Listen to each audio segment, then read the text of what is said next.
County.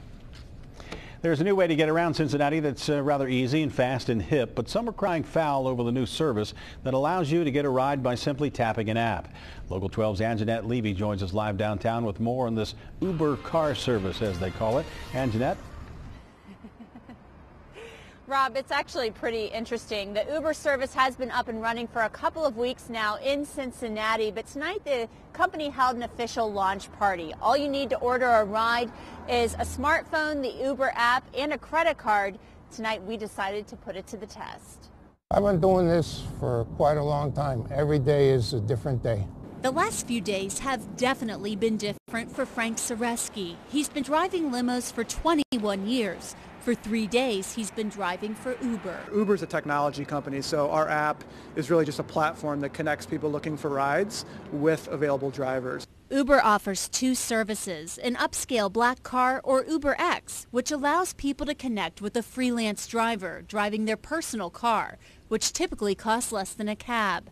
We ordered a black car. In less than a minute, a photo of our driver Frank appeared on my phone. It's 5:17. It says Frank's going to take 4 minutes to get here. We'll see if he's on time or not. Our Uber ride arrived promptly. Where would you like to go or be dropped off?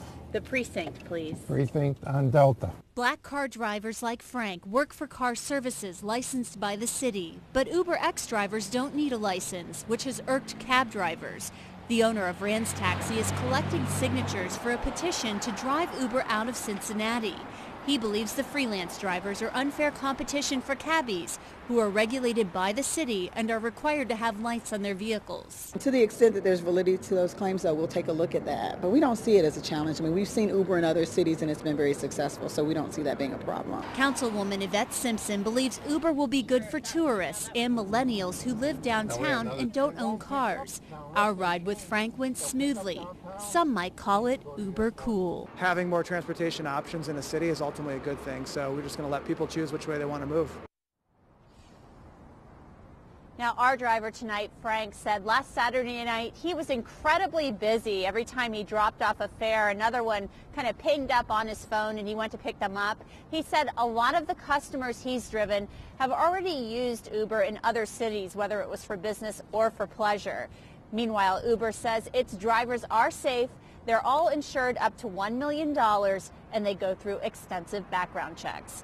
Reporting live from downtown Cincinnati, Angenette Levy, Local 12 News. Rob? You know, I get the black car service. A lot of us have used that around the United States, but it still concerns me if I'm getting a non-professional and just some guy in his car.